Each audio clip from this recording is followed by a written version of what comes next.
Hello and welcome to the Everything is Black and White podcast. It's time for another episode of the Bird's Eye View with Simon Bird. I'm your host, Andrew Musgrove, and today we're going to look at Newcastle United season so far and ask the question of whether it's a campaign of missed opportunities for Eddie Howe, the club, and some players too. This episode is sponsored by NordVPN, and the link for a special offer on your NordVPN plan is in the description box of this episode. You can get 4 extra months using the link on a 2-year plan.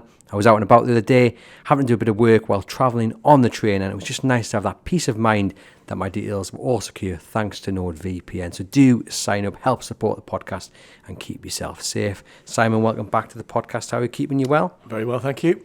Grant, have you cycled in today? Of course I've cycled in today. I never commute into town. So you have cycled in today because you've got a big long winter coat on, like a hitman's coat, and I wondered, does it not get trapped in the wheels? Sometimes it can get trapped under your seat, and when you try and get off, you can't get off your seat. It's a bit awkward, but you have to be careful, and you know that's going to happen.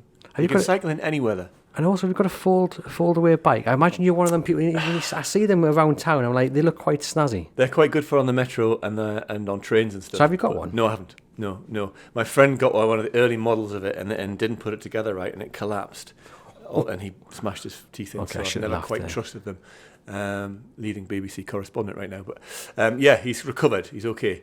No, I've got a proper Cannondale commuting bike, and I recommend it. It's really, really nippy, really good. Well, there you go. Give it a go. Before we get into the main part of the episode, I want you to talk to me about Eddie Howe, Newcastle United, following the defeat to Brentford, and with Leicester City on the horizon in a few days' time. Is Eddie Howe under pressure? Well, it depends who from. So I think Eddie Howe is under pressure, like any manager who has 2 wins in 11 and current form isn't living up to the kind of expectations and the targets that they've set themselves. The form in several games has been pretty dire, with very, very few attacking options or shots on target, that kind of thing. So yeah, I think he's under pressure from fans and from himself massively probably as well, because he won't be happy, absolutely won't be happy with what's going on. I think it's been interesting to see how follow the debate on social media from the fans. I think he's definitely under pressure from a section of fans. There's a lot of people saying defending Eddie Howe. There's journalists defending Eddie Howe, saying you can't criticise him, he's going nowhere, Eddie Howe should be in the job, that's it. And there's an argument for that.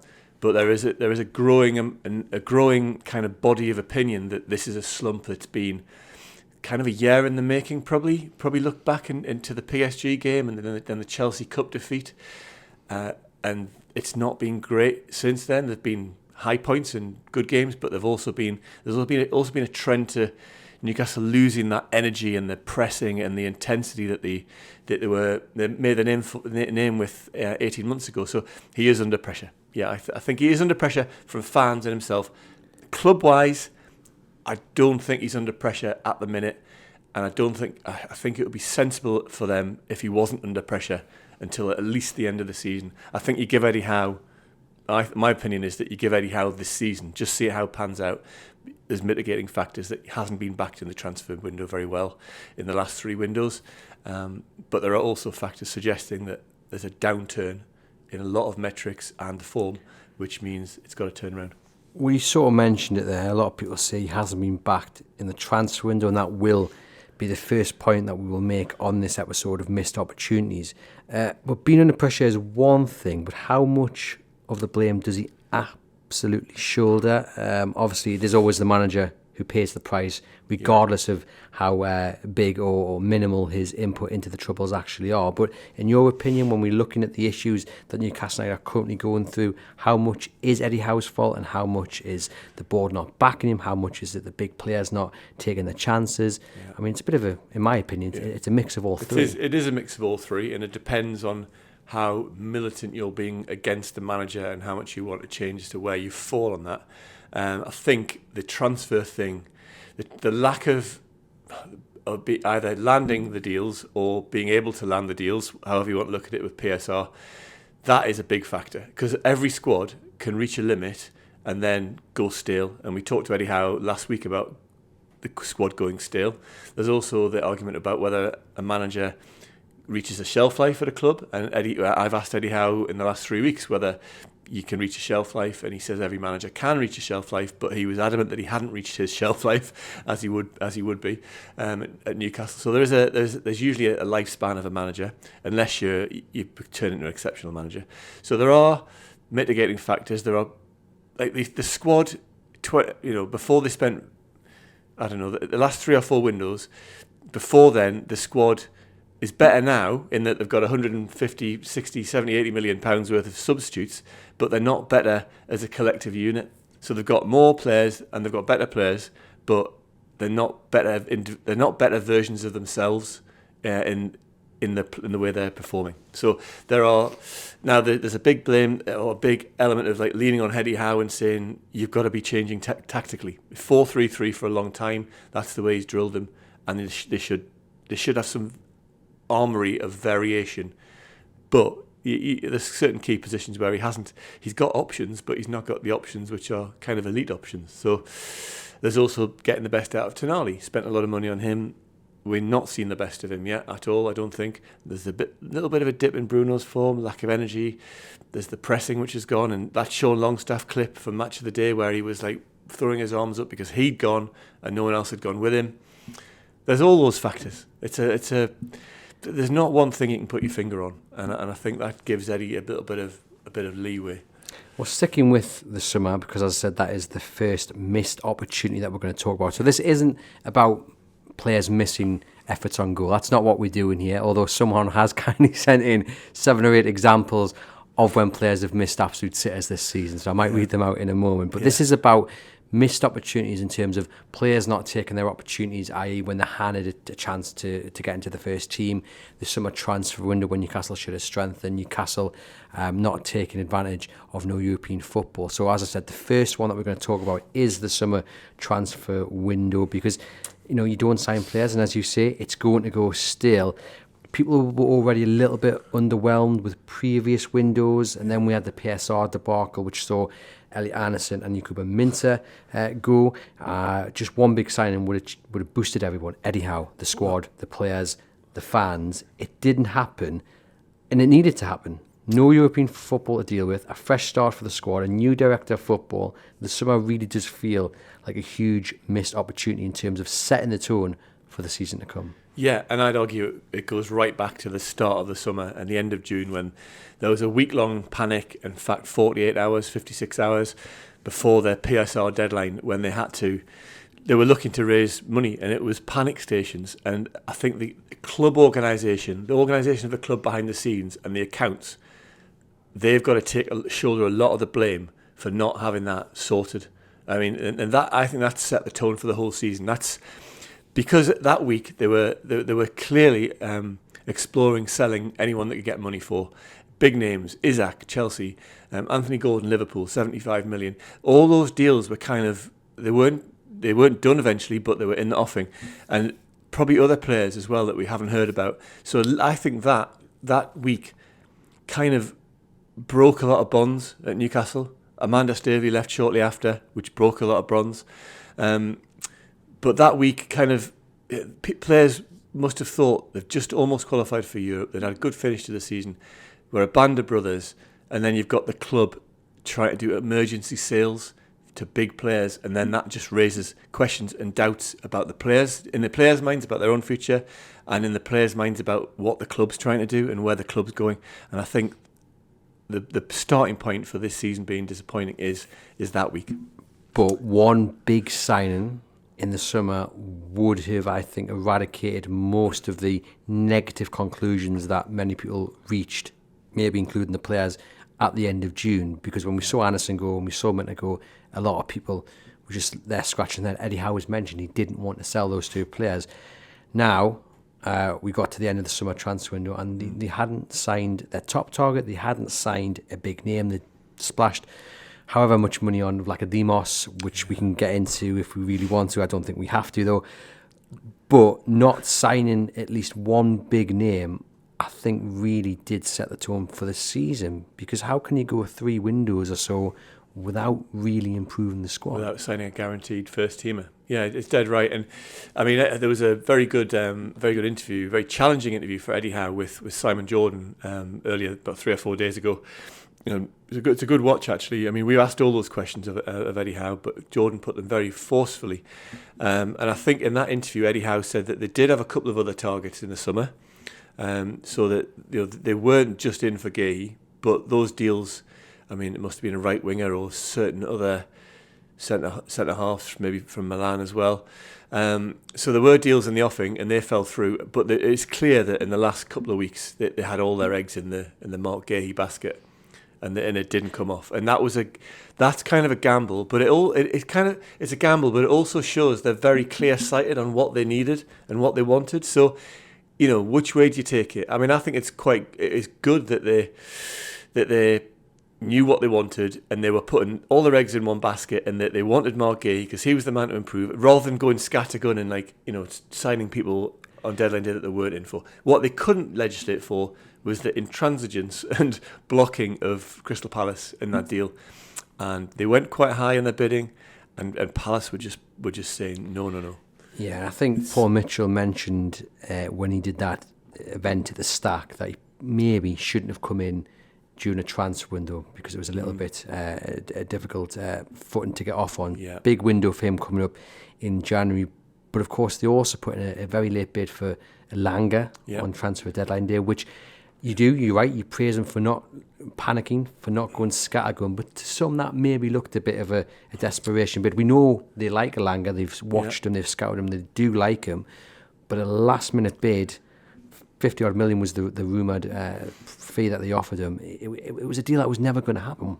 I don't know. You can pinch people in the last throes of a transfer window. I think it was perfectly okay to pivot and do the right wing position. They weren't just trying to collect a big name to look good. They were actually saying, well, that's the next position we need, the right wing filled with a big, athletic, powerful winger, which is what they need. Everyone can see that in the Newcastle side right now. So I don't mind them saying going last minute for the other guy, Elanga. So they clearly had those two targets, and that they're not going to change in this window and also the summer window. So I don't. It was a missed opportunity, and if they'd gone for Elanga earlier, then maybe they could have got him, and it would have been a bit of a different result. But I mean, he's playing for Forest. He's done reasonably well for Forest. I think a lot of people watching this and listening to this will be saying, if it was a right winger that had come in the summer, that probably would be the difference from where Newcastle United are now to being 4th, 5th in the table, because it's quite clear that they are missing an outlet on that right. Look, Fabian Schär and Dan Burn have, for the large part of their season, been quite good. They have had a few games where they've been pretty pitiful, Brentford being one of them. Yeah. But in many ways, you can compensate that by ensuring you can score more than you concede. Yeah. It's not brilliant, but if you've got a right winger who can score goals, who can create chances for your striker in Alexander Isak, then you can get through to the summer, and then you can go and buy a centre-back to replace Fabian Schär with Botman coming back. Do you think it is as simple as that? You're looking at it and thinking, had they gone out and bought Elanga, had they gone out and managed to get Mbeumo, for example, then we would be sitting here with Newcastle United much further up the table. I think we are much further up just by getting 3 or 4 more points. I mean, because the table is so tight that getting that one player in either position, centre half or right wing, would definitely have made a difference. And it would, but not just in terms of the impact of the player they could have brought in. It's clear Anthony Gordon is getting shunted around various positions. He's having to play right wing, and he's doing the team job. He's played centre forward.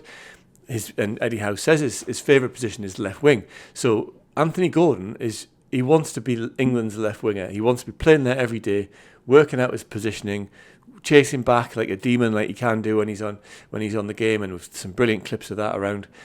So it settles Anthony Gordon. It doesn't just help the right wing. It helps the left wing, and then it helps consistency when Alexander Isak's playing. If you've got a settled front three, then Joe Linton can then concentrate on being the defensive tough man, left-sided midfield of the midfield three, and the whole system settles if you've bought the right winger. And I think part of the problem, Bruno, is Newcastle have looked messy, and so that's a word that Bruno used the other day after the Brentford game. It's looked a mess, not just in the Brentford game, but in several home games where they've struggled. That the number of positional changes, people moving here, there, and everywhere around the game, and playing 10 minutes in one position, then being shuffled back somewhere else because the substitution comes on. It's not been great. Well, many people would argue that you could apply that to the starting 11s, because we've seen so many different players start in the positions from the word go. And how can you build those partnerships? How can Lewis Hall and Anthony Gordon really strike up a partnership if he's constantly been changed to up front, to on the right? And you have various examples throughout the team. And we talk about consistency and the lack of it in terms of performances and results, but also there is a lack of consistency running through the starting 11. I get injuries, tiredness, fatigue, form, but it really does seem that Eddie Howe is struggling for a consistent starting 11, and that doesn't seem very Eddie Howe at all to me. And I think he has to settle on his best 11 and hope that it clicks and the momentum starts to come. But just on Elanga and Guehi, you seem under the impression, or your opinion is, that they will probably go back in for at least one of those two in January, and then maybe into the summer as well.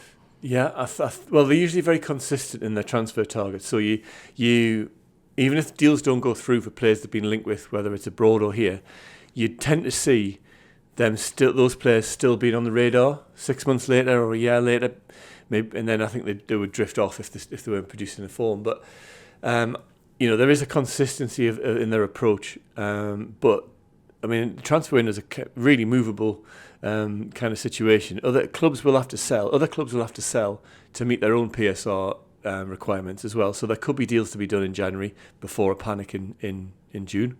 So players are becoming available all the time. But I mean, the whole mood music around the transfer window at the club is that they've got to sell. They've got to get players out. They've got a wage bill that's soared. They've got people on big money, and there are players who've got to be kind of moved on, whether they want to be moved on or not, because of their big contracts. And there'll be probably some financial hits to be taken on the moving out first before you can get more players in. Just on Elanga, there's been various reports this week that Newcastle United may once again go in for him in January, and one Twitter account in particular who's got a big following basically said it's targeting mediocre players. Now, for me, Elanga, he might not be in a Burmo stage at the moment, but I think his potential is huge. And I still think you buy him, he instantly improves that Newcastle United starting 11, and he's got another level or two to go. I'm just really intrigued on the bigger point about who Newcastle United target, because I do think in the mind of some, it's you have to go after someone who's at the very least playing Europa League football, who's challenging for titles either here or in Italy or France or Spain. But it's not like that. I mean, I look around, I think Andy Robinson joined Liverpool from Hull. Where were Hull? Did Hull get relegated maybe on the summer? He moved to Liverpool, and there's various examples of Van Dijk in Southampton. Just because these players aren't playing at the top of the Premier League, it doesn't mean they're mediocre players. And I think sometimes people get lost in that kind of narrative. Right, buying the name. Buy the name to keep everyone happy instead of buying. Now, that conversation. This conversation goes to the absolute heart of what Newcastle are at the minute, and we've had several press conferences with Eddie Howe close to transfer windows in the past year and a half, where we've said exactly that. Are you going for big names? Are you going for elite players, or are you a rung under that, or two rungs under that? And the admission is, and they're very open about it, is that they cannot, and I think the phrase that Eddie Howe used was, they cannot buy ready-made elite. That's not the market Newcastle are in. They're not on the market to be signing 70, 80, 90 million pound players because they can't, because the finances aren't there. So they've got to take a step back and look for better value. Now, that's, in the case of Isak, you've not bought ready-made elite, but you've bought someone who's gone from 50 million to probably 100 million and been totally elite. Eventually he's been completely elite for Newcastle. Same with Bruno, 35 million. He's probably doubled his value at a conservative estimate right now. So those players weren't seen as ready-made elite when Newcastle bought them, but they are elite now. And I think that's the market they're in.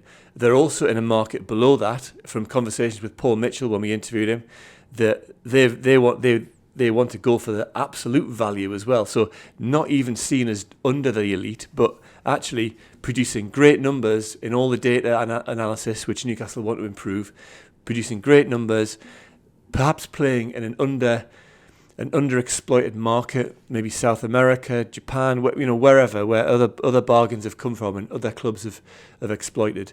And Newcastle have got to be shopping in that market to maybe buy someone for 10 million which leaves everyone underwhelmed, everyone who wants a big name underwhelmed, but then they turn into the next Andy Robinson or Van Dijk or Mitoma or whoever else. That Brighton have done it brilliantly, and that's the secret of their success. So that Newcastle are shopping in two markets. It's just under the elite for their big money signings, like 50 odd million, and then they're looking at. I mean, like Sula's a bad example, but they paid 10, 12 million for him. You want to pay 10, 12 million and then get someone who's actually going to get in the first team and then become a 50 million, 60 million pound player. And that's how you build value in your club and then your squad, and that's how you get success, by unearthing those gems. That's what they want to do. I could just imagine the fallout if Newcastle United went and signed someone from the Championship like Villa did with Morgan Rogers, and look how good he has been.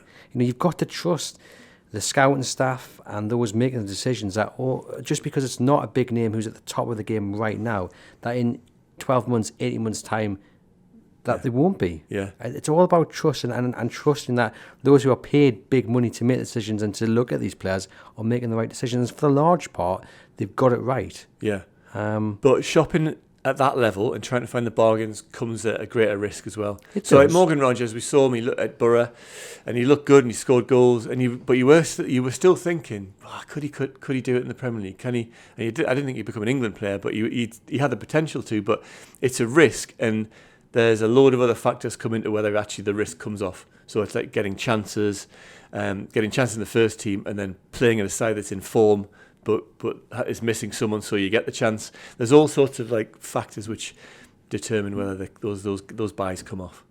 Certainly. So let us know in the comments your thoughts on Elanga and that kind of whole conversation about targeting mediocre players and where you stand. Mentioned there no European football. Yeah. So the expectation was that Newcastle United, with extra time on the training pitch, would return to the Newcastle United of old. It just hasn't happened. Nope. And this is the second missed opportunity. Yep. They've not taken advantage of a less congested schedule. Yeah, I mean, like it was a big not excuse. They don't make excuses, but it was a big reason behind kind of injuries and fatigue last year that Newcastle had all those games, and they would perform better if it was just Saturday to Saturday or the normal league program. And they've got an advantage over other teams, which they should be exploiting. In that, the theory was at the start of the season, Eddie Howe, with a whole week on the training pitch, get a game plan for who's ahead, and that game plan would be, thoroughly explored on the training ground and video analysis, and everyone would be ready to do their job. And it's not quite worked. It's not worked out like that. You'd think. They've been up for the big games, haven't they? But it has been more inconsistent than you'd expect with that kind of training ground time. Now, whether they've eased off on the hard-running schedule of training and that's affecting to try and prevent injuries, or whether attitudes have changed, whether the hunger's not there from some of the players who've got new contracts, that edge or that feeling that you're riding the crest of a wave, which they were for a good season and a half, with that ebbs and then that saps energy or belief. Confidence is so fragile. So there's lots of things in it, but yeah, that was a big opportunity missed, in that it should not being in Europe should be worth a few extra points to a team against their rivals. So yeah, big opportunity missed. And it stings even more considering, as you've mentioned, just how tight the table is, because Newcastle United are sitting 13th, 14th in the league. West Ham just 3 points behind them, which is quite something. But as we've seen, Brentford beat Newcastle United on Saturday and headed up to 9th, just 2 points off 5th. So, a couple of wins gets you right up the table, but you do think that Newcastle United have really wasted the season so far, because they could have taken advantage of other teams' schedules. Villa, for example, I know they've gone up to 6th, but they're only 5 points off them. They've not had the season I think many people expected them to. But I look at that table and I do think it's a hugely missed opportunity.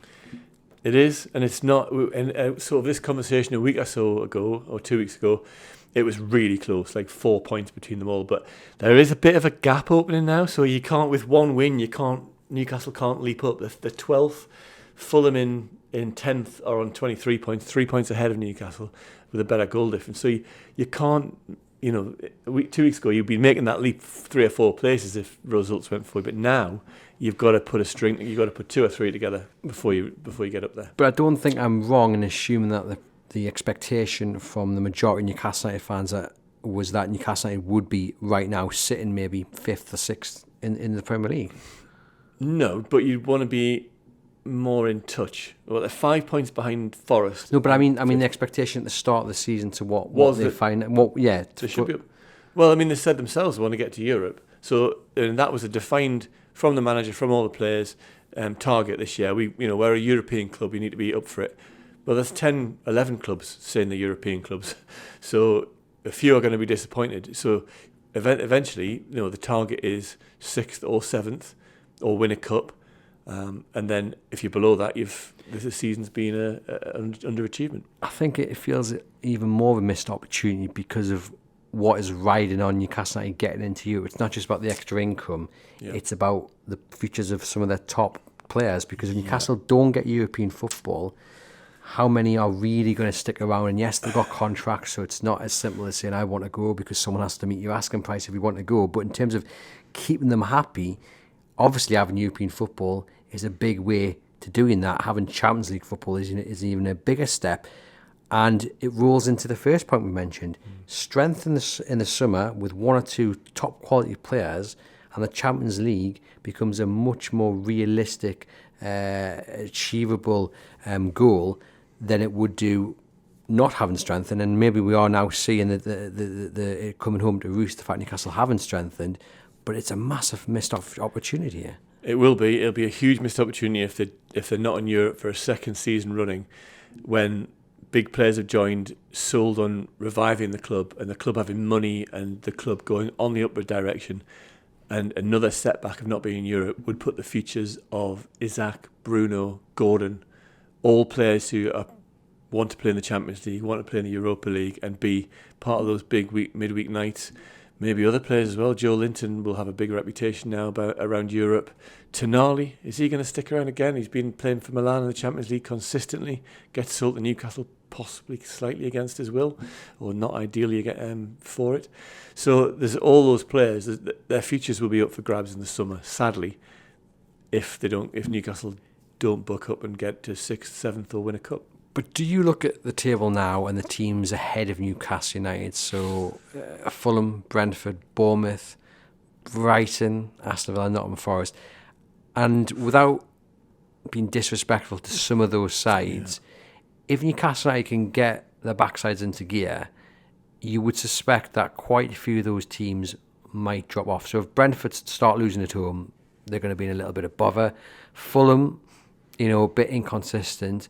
Can Bournemouth, can Forest maintain where they are? I'm not going to talk about Aston Villa, Brighton and Tottenham in the same breath, because they're good sides. You expect Tottenham to turn this around, and Ange Postecoglou, even though he's under a bit of pressure, he will turn it around. Villa, excellent Emery, and Brighton, I think, are one of those sides who I think will become an established top 6, 7 side. So I'm more looking at Brentford and Fulham and Bournemouth as teams who will fall away. Forest as well, and that opens up the path for Newcastle. But again, it's about them finding the form, finding the remedy to the issues. Are you quietly optimistic that will happen?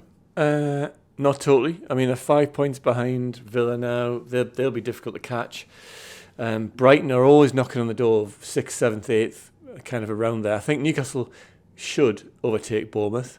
Brentford can't win every game at home forever and score that many goals, but they're having a breakthrough season. But if 9th, Newcastle should overtake Fulham. Should they overtake Tottenham? Not on turnover. Tottenham have got a bigger turnover, bigger budgets, and then there's Man U lurking below Newcastle. So you're looking at those 3 moving up, and you're going to be doing well to get 8th or 9th this year. And that will be an underachievement. It's like there's so many clubs who are ambitious, who have got a bit of money, and if you invest it well, can break into that top 10. The top 10 of the Premier League is as competitive as it's ever been. But again, that reaffirms the point and why it's such a missed opportunity, because we really shouldn't be sitting here saying Newcastle at 12th, and to get 8th or 9th at this point in the season, given how their form has been, would be an achievement. It would be an underachievement, but it would be achievement. We should be sitting here with Newcastle United comfortably in the race for you. And people will say, look, you're only 5 points off fifth. Fair enough, but form and the inconsistency running through the side does suggest it's going to be a hard task to get back up there. But we should be sitting here with Newcastle comfortably in that race, and they're not. In certain games when points have been thrown away, like wins, not winning at Everton, and that the Gordon's missed penalty, that kind of thing. I mean, if you look at the several games where 1 or 2 points could quite comfortably have been gained, and I think the narrative would have been changed really. I mean, if you look at Newcastle in 20th, Brighton are in 7th on 24, 4 points ahead. Newcastle could easily have had 4 extra points from the way they've played, and the whole narrative around the club would be changed. If Newcastle was sitting in 7th with 4 more points, a point off, 3 points off Man City in 4th, that'll be a whole different picture. But the weird thing about the league this year is it's so tight and it's so congested, and it just feeds this. It's what we've had for 20 years at Newcastle, 30 years of every defeat's a disaster. You win a couple and back. It's back on the charge for the top 4 and 5 is back on. It's like it feeds that roller coaster narrative because it's so close at Newcastle. It's boom or bust. It's always been like that at Newcastle. That's the pressure of playing for the club and the pressure of managing the club.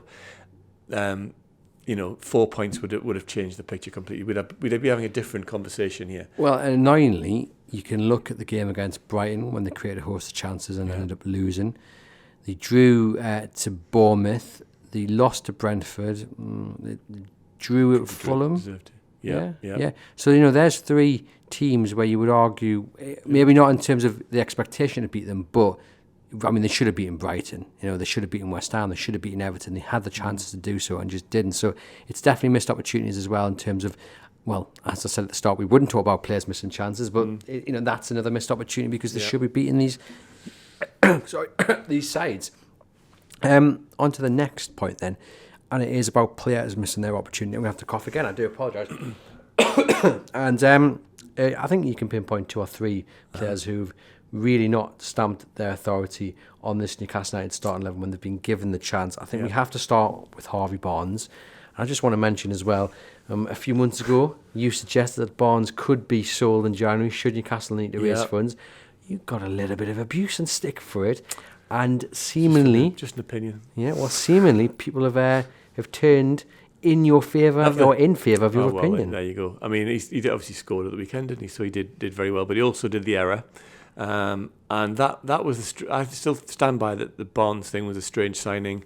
It was kind of a signing that kind of settled the fan base down, and we're in the market for people, but was it really needed? Should they have waited? I mean, he seems a great lad, and he seems very committed and serious about his game. He's been a super sub, but he's not going to be happy being a super sub. You've got to wonder if they can get a right winger, whether...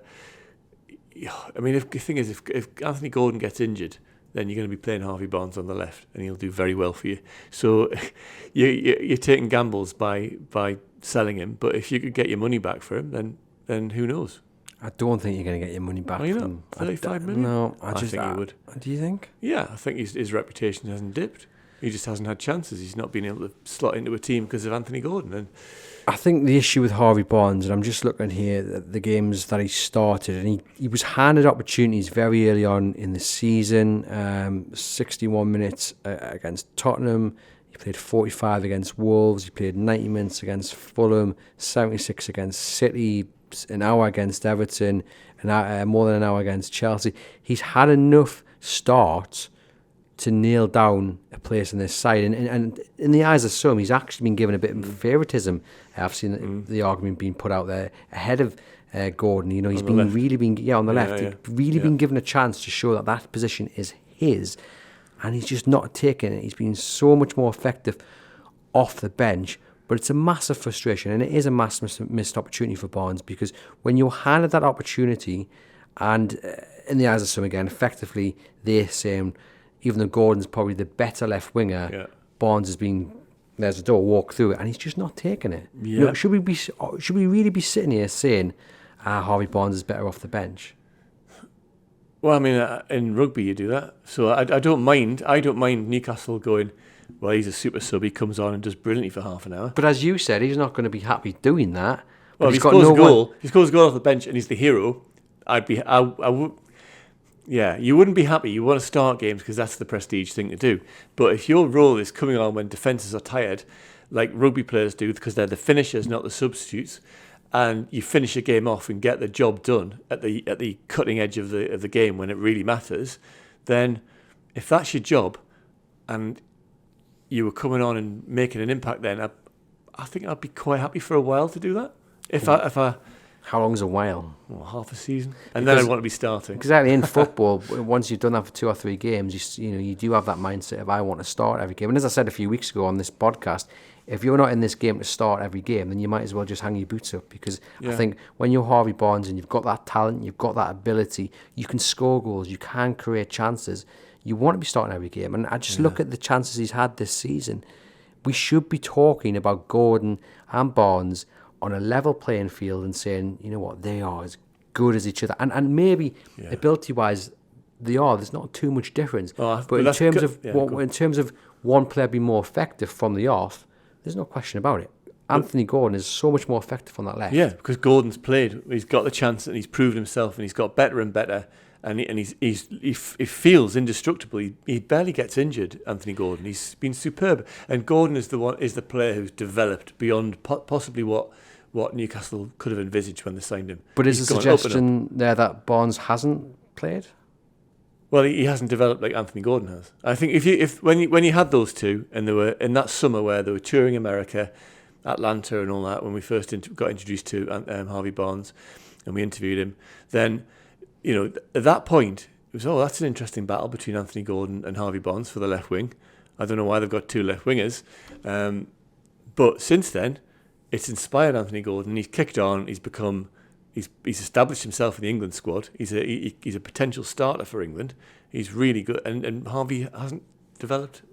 Now he's had lots. He's had a baby, I think, and lots going on in his life like that. So has he been injured as well? He got that injury against Sheffield United. He had the foot injury. So yeah, I mean that's a big thing to give him a bit of leeway on. I mean, a broken foot, which is kind of a complicated break. And he's out for ages, wasn't he? So, and that's not his fault. It just is a weird injury. That's got to give him a bit of leeway on that front. But do you think he'll be sitting there thinking, I've had 5 or 6 starts in a row here, and I've not really taken my opportunity to prove myself? Possibly, yeah. I think he'll want more. I mean, I don't know. I haven't seen his running stats and his the detail of his game, but he hasn't had the. He scored a few goals. He scored 5. So is it a little bit strange that we're sitting here saying that? That's not bad, 5 goals. Only 1 assist. And one of the criticisms of Harvey Barnes, and again, it seems really strange saying this, is that people have said all he does is score goals and create chances. Was that all? That's what you meant to do, isn't it? I mean, that's his thing. But I think he has an impact. But is he a luxury? That's the key point. Yeah. Can Newcastle United afford to carry someone who is effective 1 every 3 or 4 games? In Newcastle United side right now, who needs everyone pulling their socks. But I'm not doubting his effort or ability. I think he's a really good player. Yeah. I still hope he makes it. I still think he will. But can Newcastle United right now afford to carry someone who just doesn't seem to have that consistency running through him? It depends who else you get offers for. So we can't answer that question now. But if you get an offer for him in January, you might look at it. But to avoid having to sell someone else, because they have to sell to buy. They have to get money coming in. So it's just a question of, as fans, and let us know in the comments, because it'd be really interesting, if you had to sacrifice 1 player to sell in January, not just 1. I mean, 1 kind of big name. You probably we're probably accepting we've got Wilson and Trippier and people like that are on the market, right? So we accept that and Almir on. But if you had to sell one of the others in the squad to make kind of big money, who would it be? And that's why I made that argument a few weeks ago. Possibly it would be Harvey Barnes. But 5 goals there, I mean, there'd be takers there, wouldn't there? Potentially, depending on the price tag. But I mean, I don't want to pick on Harvey Barnes. It sounds like I've got an event. No, we're not picking on Harvey Barnes. But I, in many ways, it's might have been. It's a kind of a discussion of sympathy and regret. Maybe that's not the right kind of terms or phrases. But I'm sitting here thinking, Harvey, I just wanted you to take your opportunity, and I'm sitting here saying you haven't done, because can you honestly say that when you've watched him start games, that he's been memorable in many of them? It's been a bit forgettable, it has. And I think he's been one of those players, like, had they got into Europe, I think Harvey Barnes would have been a big player. So all those midweek games where Anthony Gordon might play in the Saturday one, then you rest Gordon for the European game on the Thursday night, and he would have got loads more games. Like Lewis Miley would have got loads more games, and Matt Targett might have come in. So there's players who have been victims of Newcastle not being in Europe in terms of their game time, and they definitely would have all. Who else would have played? I mean, what's that?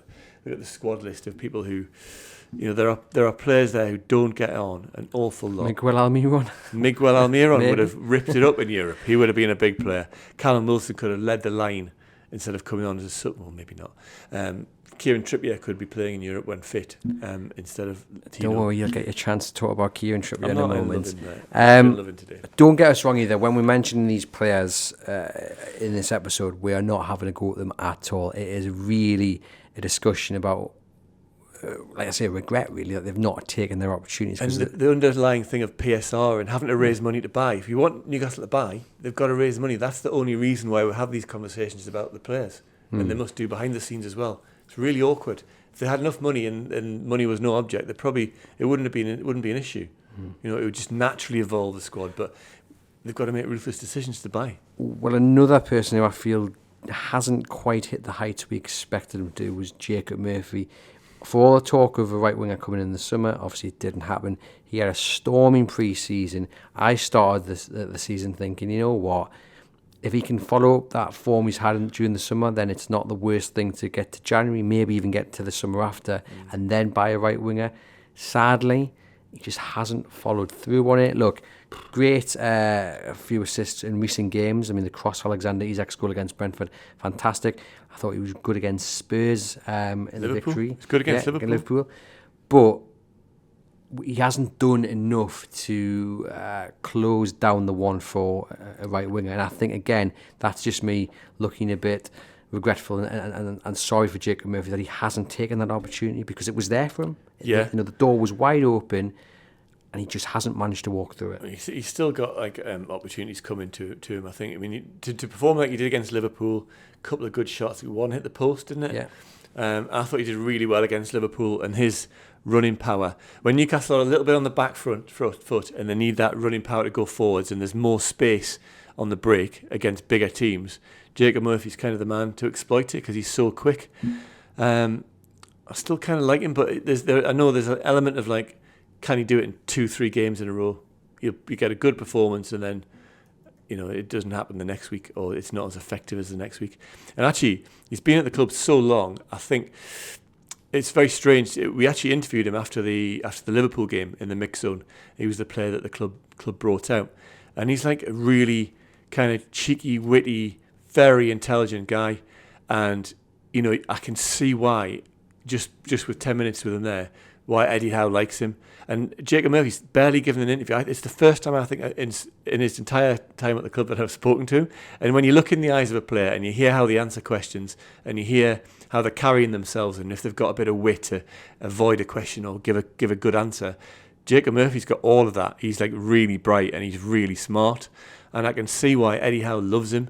He's really engaged. I can imagine him being brilliant, drawing teammates out of themselves and getting them chatting, not just about football, but about their emotions and their lives. And I think that's why that's a kind of little. I suspected that's what he was like.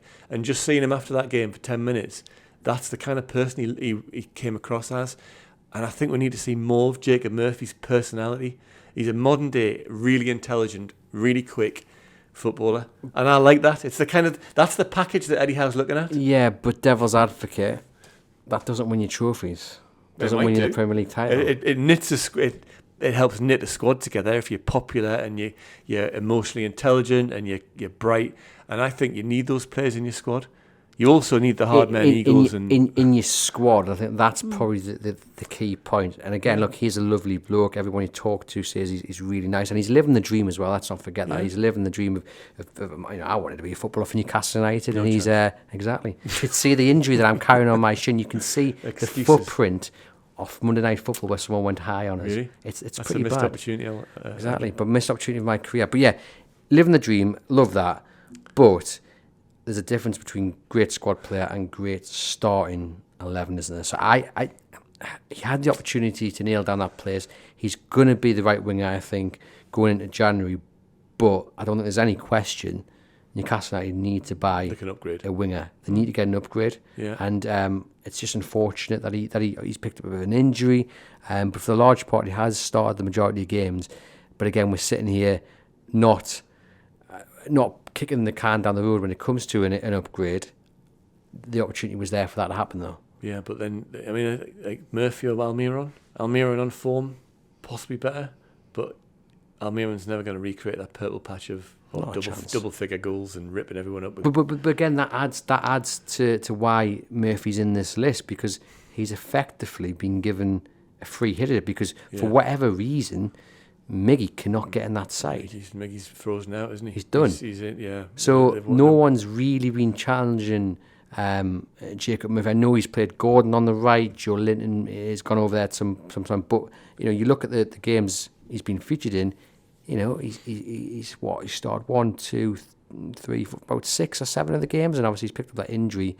And again, it is just one of those where you think, if only he could have carried that summer form. Yeah, because you'd love him to, because he looks physically to have all the attributes. He's improved hugely under Howe. He definitely improved under Howe. He's become a proper Premier League player and one that can make an impact. And I love the way he flashes into the down the right wing when there's a break on. No one can keep up with him. Perhaps even his own players can't keep up with him. And then he's got a wicked shot from outside the box. And I think Newcastle could really look to be scoring a little bit more from outside the box with shots like that. So yeah, it is in the missed opportunities column. You're right. Someone has emailed in to say, for me, it has to be Tino Livramento. He's had the chance to establish himself as written in stone at right back. I'm not sure he's really done that. He hasn't been poor, but I also don't think he's taken the next step I expected. And that's come from Simon, but no, it hasn't. But it has come from Nunsman is who it is coming from. So it's a bit harsh. I mean, Livermento's young, and we said that stat last week in this podcast about him. What, 1 Premier League assist in ever? Was that the stat we had last year? I'm not getting into this again. I mean, but Livermento looks like he's the right back for the foreseeable future. If Trippier can get fit and he can get, when he comes on, he can get his set piece deliveries back to what they were, because they're not what they were. Livermento looks like he's the man who's got in possession of the jersey, and I think that's not one of the priorities to be messing with. Right back is not one of the. You'd bring Trippier back in though, wouldn't you? When he's fit and he's played a few games, unless you raise money for him, unless you get 10 million for him in January, would you do that? I think Trippier might be one of the players who moves on and gets a big deal elsewhere for extends his playing career and etc. Elsewhere. But yeah, he's one of the old guard, Trippier, but I still think he's the best option when fit. And when fully on his game, I still think he's really important. So then we've talked about the transfer window, we've talked about the schedule, we've talked about 3 players there. What about Eddie Howe? Can you sum up how the start of this season, the 15 games, has been a missed opportunity for Howe? It has, and I think, so there are doubts about Eddie Howe could do no wrong 13, 14 months ago. Champions League football, beat PSG. However, I wrote a piece after, they didn't get over the line and win the trophy in the Carling Cup, in the Carabao Cup, right? So missed opportunity. Then Chelsea game, could have done it again, didn't get over the line. Then in the PSG game last year, when the last minute, handball, PSG got back in the game. I wrote a piece after that from a hotel in Paris, wondering whether, or challenging Eddie Howe really to prove that he was like the manager had got Newcastle so far, but can he get them, that next step? Is he a nearly man manager? I think it was the term I used, which is kind of harsh at the time, but that nearly man thing and that managing, we discussed before we started recording, the underdog, is he a better managing an underdog coming through than he is managing a team with expectation, trying to put the final polish on things? Now, the jury, I think, is still out on that. Is Eddie Howe, it's a big question. Is he a nearly man manager? Can he, here's the next big step. Next week, Brentford. massive. Brentford at home for a two-legged semi-final in the Carabao Cup. Can they get over that line and win that game? Because that is an absolute must-win. Changes the story of the season. A semi-final in January against, over two legs. There's a great chance to get into a final there. These next two games in the Carabao Cup, hopefully there'll be 2 games, are huge tests for Eddie Howe. The biggest test he's had so far at Newcastle, to prove he's the man, to deliver that something. Memories for the fans of another game. So I think that the jury is out on whether Eddie can get them over the line. And there was that interesting thing in the Simon Jordan podcast where he really challenged Eddie Howe on. The phrase he used was, "Are you a gatekeeper?" I see, and Jordan said, "I think I see you as a gatekeeper for Newcastle in their early journey of developing, and you might not be the man to kind of make them the finished article, make them contenders, be box office, mix it in the top 6 consistently." That's really harsh on Eddie Howe, because part of that criticism or that question comes from him being such a reasonable, thoughtful, honest guy, without the bluster of like blooming Mourinho or one of those like established big names. But at the minute, I think he's the right man for the club, and I think there are some massive tests ahead for Eddie as a manager and his team. But he's the figurehead to pass those tests to prove he can carry on. Yeah, fingers crossed. And again, just I think reaffirming everything that we've mentioned in this episode, just comes back to a frustration of what could be and what really should be, because all the elements there for success, they're there. Yeah. Great manager, squad of great players, an opportunity to add to that, and some that didn't happen largely because they were stung by the PSR rules. Players, as we've mentioned there, great squad, some not taking their opportunity to get to the next level, which in turn obviously takes Newcastle up to the next level, and obviously comes back to the table, and when Newcastle United find themselves other teams faltering, the wishy-washy nature of this league, of the league so far, and the season so far. Crazy. And again, just what might be. Because we are getting to the stage now where, as you say, there's a gap forming in the league. So beating Leicester, absolutely crucial, because by this point... The next 2 games, I mean, we often say this in this podcast, but they're enormous. You win against Leicester and you win against Brentford, massive breath of relief. Don't mention the alternative, though. The alternative, if you lose them both, geez, come on. I mean, there's a little bit of heat on now on social media.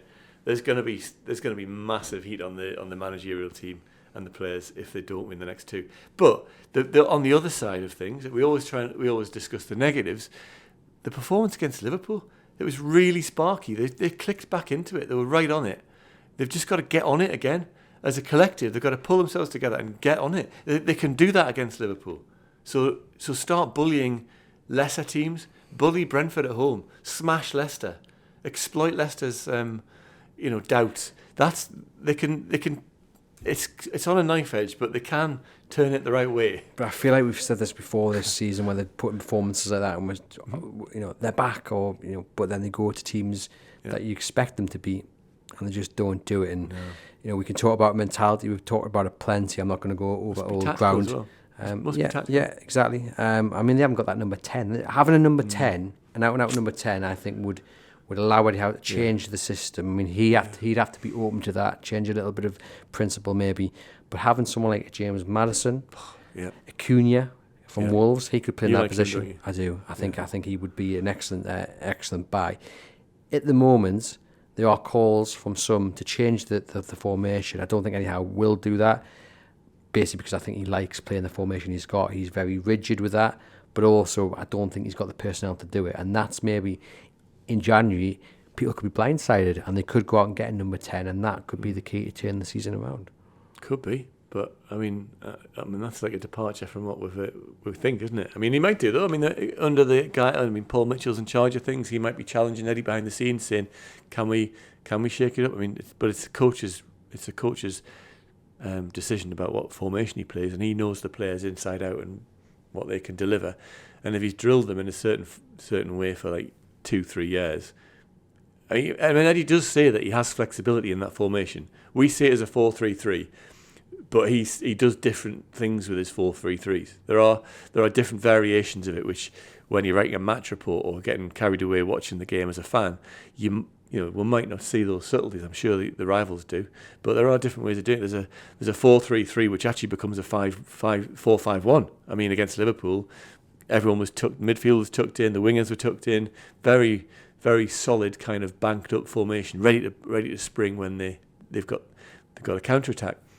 But that doesn't work against Brentford, and it was a bit looser against Brentford, and there was individual mistakes which a manager's tactics can't legislate for. I mean, like 2 or 3 really bad individual mistakes in the lead up to all those goals. I'd say all 4 goals. All 4 goals. It was shocking. And like Eddie Howe's tactics aren't to blame for that. Well, this is what I said on the Monday show. It's up to the players now to step up, because essentially once again Eddie Howe's set them up, coached the side to the point where there should be 3 or 4 goals up in the first half, and it's down to the players who are missing the opportunity. Eddie Howe can't run on the pitch and pop it in the back of the net. Can't finish it. Yeah, can't legislate for a slip up back pass which gets intercepted. Like I say, I'm with you. I think Eddie Howe is the man. I think he will turn this around, but it's a massive few days for him, a massive couple of games coming up.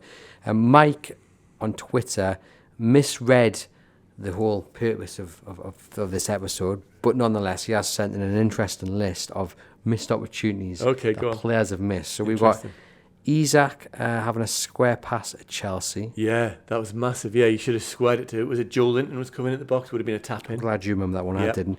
Gordon missed the penalty at Everton. Questions whether he should have actually taken it or not. Isak and Gordon one-on-ones versus Brighton. Yeah, I can remember the Isak one. Yeah. Should have scored, and obviously Welbeck ended up getting the winner there. Missed chances in the first half versus West Ham. Yeah. Murphy one-on-one versus Liverpool. Well, there were quite a few chances against Liverpool, which you would argue they could have got the lead. Murphy header at Brentford again. Plenty of opportunities against Brentford, which you could point to, not just Jacob Murphy. Tonali's header straight over the bar. And then the final one is Isak around the goalkeeper at Brentford. Yeah, and he just somehow didn't want to knock it. Was it his right foot? Like one of the feet, he should have taken it and just gone with his left foot. But tiny margins in the game in the league this year and for Newcastle this year, and they're just falling the wrong side of those chance taking in terms of individual chances and games as well. It's so, I mean, the whole narrative could be so different. It could be like celebrating a top 4 challenge again with just 3 of those 7 or 8, changing a game. Yep. So it is really, so that's why you can't dump on the manager and the players too much, because they're nearly there, but then at some point they've got to start being there. Well, that again is probably the key point. What point in the season does that stop being something that we can say they're nearly there, or on another day? Well, it might be the story of the season.